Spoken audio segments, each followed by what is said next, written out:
తీసుకొని నింపి ఇవ్వడానికి అవకాశం ఉంది. సార్ మధు మల్కేడికర్ ఆర్టీవీ నుంచి.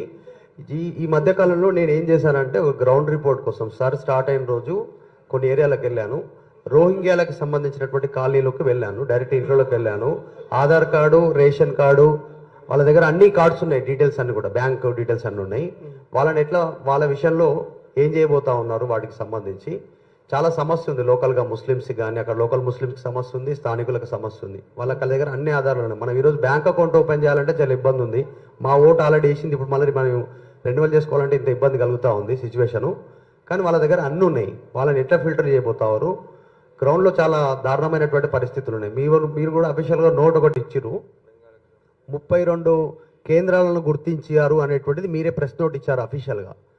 మేము గ్రౌండ్లోకి వెళ్తే ఒక్కొక్క కాలనీలో 1000 మంది ఉన్నారు, ఒక్కొక్క ఇంట్లో 15-16 మంది ఉన్నటువంటి సిచ్యువేషన్ ఉంది. సో వాళ్ళ విషయంలో ఏంది, ఓన్లీ మీ బిఏలు వీళ్ళే వెళ్తారా? నిజంగా క్షేత్రస్థాయి పరిశీలనలో మీలాంటి వాళ్ళు వెళ్తే కూడా ఇంకా ఎఫెక్ట్ ఎక్కువ ఉంటుంది. మీరు కూడా పోవాలి ఒకసారి పరిశీలన, కనీసం ఒక కేంద్రంకైనా అట్లాంటి ప్లేస్లకు అనేటువంటి డిమాండ్ ఉంది. చాలా పెద్ద ఎత్తున చర్చ జరుగుతుంది. పశ్చిమ బెంగాల్లో చూసినాం. సో తెలంగాణలో కూడా చాలా పెద్ద ఎత్తున ఉన్నారు రోహింగ్యా వచ్చినటువంటి వాళ్ళు ముస్లిమ్స్. ఓకే, వాళ్ళు రోహింగ్యా ముస్లిమ్సా అదే వేరే ముస్లిమ్స్ అనేది అది పక్కన పెడితే, వాళ్ళు రోహింగ్యా ముస్లిమ్స్ అనేది వాళ్ళ డీటెయిల్స్ ఎవరైనా పైన 2 బ్లాంక్ వస్తాయి, వాళ్ళ దగ్గర 2002 డీటెయిల్స్ ఉండకపోవచ్చు, ఎవరి దగ్గర ఉండవు రోహింగ్యాస్ తీసుకుంటే కూడా. కాబట్టి కింద డీటెయిల్స్ మాత్రమే ఫిల్ చేస్తారు వాళ్ళు. వాళ్ళకి అందరికీ నోటీస్ అనేది తప్పకుండా వెళ్తుంది. వెళ్ళిన తర్వాత నోటీస్ పీరియడ్లో కొన్ని జాగ్రత్తలు తీసుకోమని చెప్పి ఇన్స్ట్రక్షన్స్ ఇవ్వడం జరుగుతుంది వాళ్ళకి, ఈఆర్ఓస్కి, క్వాసి జ్యుడిషియల్ అథారిటీ కాబట్టి వాళ్ళకి సపరేట్ ఇన్స్ట్రక్షన్స్. ఇటువంటివి కొన్ని మా దృష్టికి వచ్చాయి. So and so areas, so and so Rohingyas etcetera వాళ్ళు ఉంటున్నారు అనేది మా దృష్టికి వచ్చాయి. కాబట్టి ఈ ఏరియాస్లో ఈ పాకెట్స్ ఉంటే మీకు వస్తున్న ఫామ్స్ ఏవైతే ఉన్నాయో ఆ నోటీస్ పీరియడ్లో కొన్ని ఎక్కువ జాగ్రత్తలు తీసుకోండి అని చెప్పి చెప్పడం జరుగుతుంది. నా పేరు ఉమావర్మ సార్. నోటీస్ పీరియడ్లో ఫిల్టర్ చేయాలి. ఓకే,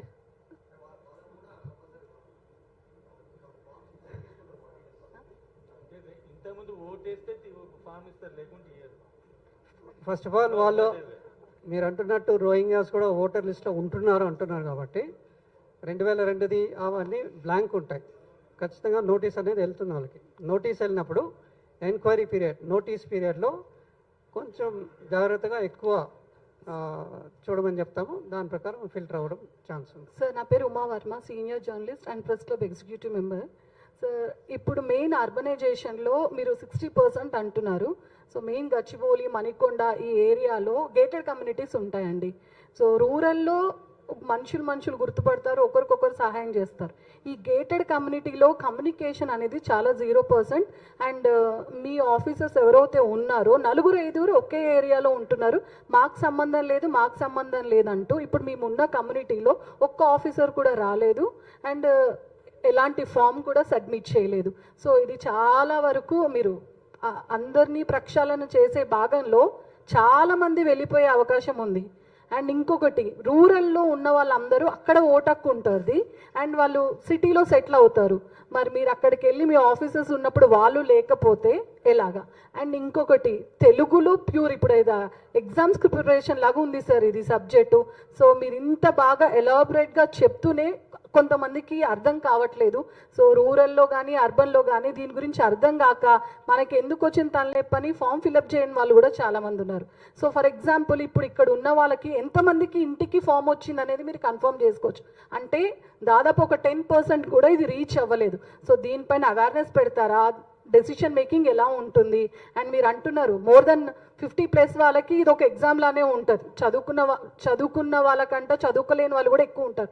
సో వాళ్ళపైన మీరు ఎలాంటి అవగాహన ఏర్పాటు చేస్తారు? సో దీనికి అవగాహన అనేది చాలా ముఖ్యం.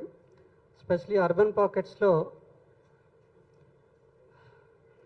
Pockets are highly literate people villages కన్నా. కాబట్టి వాళ్ళకి ఇలా చెప్తే అలా నేర్చుకోవాలి.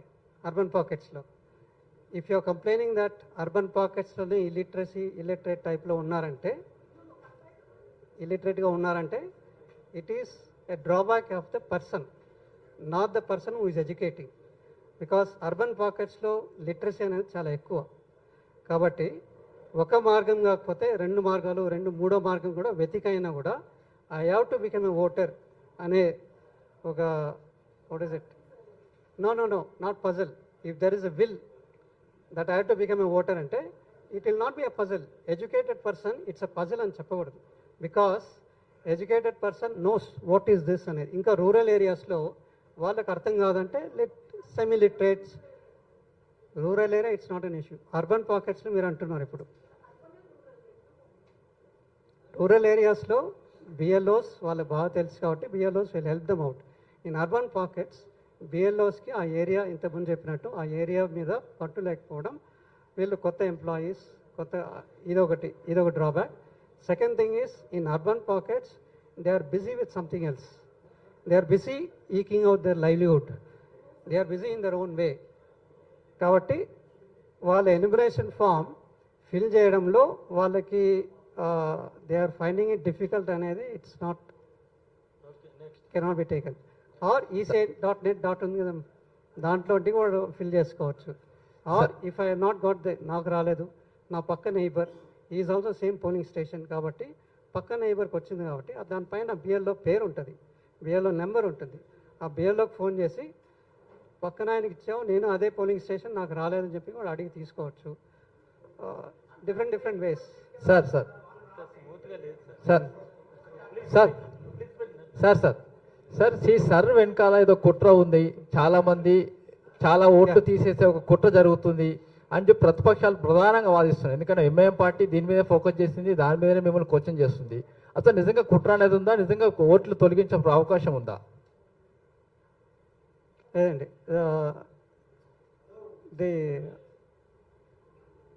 మీరు చెప్తున్నారు 2 ఓట్లు ఉంటే తొలగిస్తామని అంటున్నారు, కానీ అది కాదు, మేము డీటెయిల్స్ ఇచ్చినా కూడా తొలగించే అవకాశం ఉందని చెప్పి ఎంఏం ప్రధానంగా ఆరోపిస్తుంది. లేదండి, ఎస్ఐఆర్ అనేది ఇంతకుముందు చెప్తున్నట్టు ఇట్స్ ఇంటెన్సివ్ రివిజన్, పూర్తి ప్రక్షాళన. It's a process.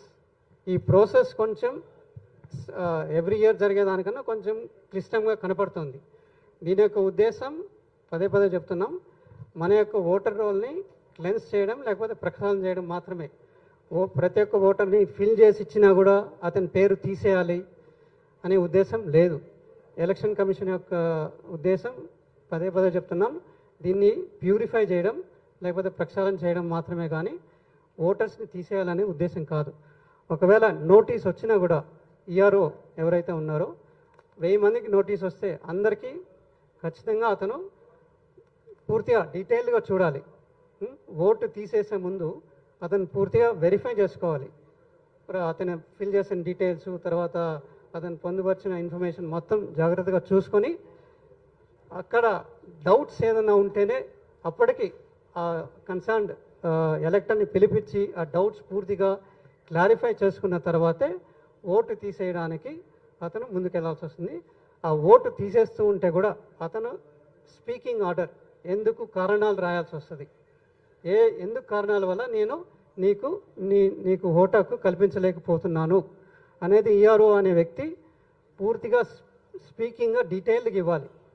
కాబట్టి ఓటు తీసేయడం అనేది బిఎల్ఓ మీద కానీ తర్వాత ఈఆర్ఓ పైన కూడా చాలా ఇట్స్ రెస్పాన్సిబిలిటీ చాలా ఎక్కువ ఉంది. ఒకవేళ స్పీకింగ్ ఆర్డర్ ఇచ్చి ఒకవేళ తీసేసినా కూడా దానిపైన అపీల్ ప్రొవిజన్స్ ఉంటాయి. కలెక్టర్కి తర్వాత సిఇఓ కూడా అపీల్ చేసుకోవచ్చు.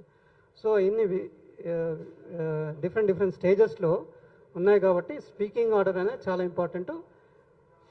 ఓటు తీసేయడం అనేది అంత ఆసామాషి కాదని చెప్పేసి తెలియజేస్తున్నాం. లేదండి, వాళ్ళకు కూడా చెప్పాము మేము, ఈ డీటెయిల్స్ పదే చెప్తున్నాం, పైన తెలియవు, కింద డీటెయిల్స్ మీరు పూర్తి చేసి ఇస్తే సరిపోద్ది. Okay sir sir sir